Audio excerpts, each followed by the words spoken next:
The FCC set to begin hearings on Thursday on the issue of net neutrality. It's an issue that boils down to whether all companies that use broadband to transmit their content will be charged equal fees, or will broadband owners like Comcast be allowed to charge more for faster speeds to companies that are also willing to pay more.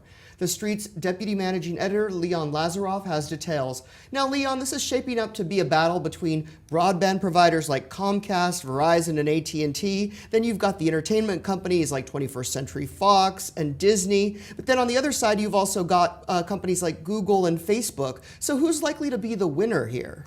Well, I think the winners will be hard to tell, but one thing's for sure is that Google and Facebook are really standing up for all net-based companies. It might be a small startup. It could be something similar to what they were 15, 20 years ago when they started. So what they're saying is, hey, these are the small companies that really don't have a chance to face off against a Time Warner cable, a Time Warner or a Fox, if indeed those companies are going to be able to move their content at much faster speeds than they would be able to. Now, Comcast here is in kind of a special position, right? Because they not only own the pipes that allow people in their homes to get a lot of this entertainment programming, but they also own NBC, which has cable networks like CNBC, MSNBC, NBC, Bravo. So does that put them in a special position where they could potentially benefit? Absolutely. I mean, I think more than any other company, Comcast is a lightning rod for all of this. And at the same time, they've got this massive merger that they're trying to push through the FCC and the DOJ, the Department of Justice, the merger with Time Warner Cable. So absolutely, folks are saying, hey, you guys are already advantaged, and now you want to have even more advantage for your content and folks who are willing to pay a lot of money to do that.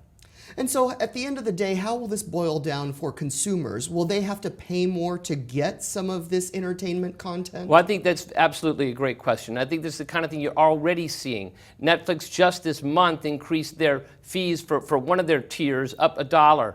And that comes just a few months back in February when they signed a deal with Comcast, which essentially got around the rules, but essentially said, hey, we'll pay you a little bit more money if we can be assured that our content, all of the streaming, which is sometimes 30% of all streaming that can take place in the evening, is our content. So yeah, that's going to be something to definitely watch as this plays out over the next few months. And so how soon could we see a decision from the FCC? Will it be a couple of months, or will it still be a little bit time after that before we see something? That's really a critical question, because a lot of folks are saying to the FCC right now, don't make a decision.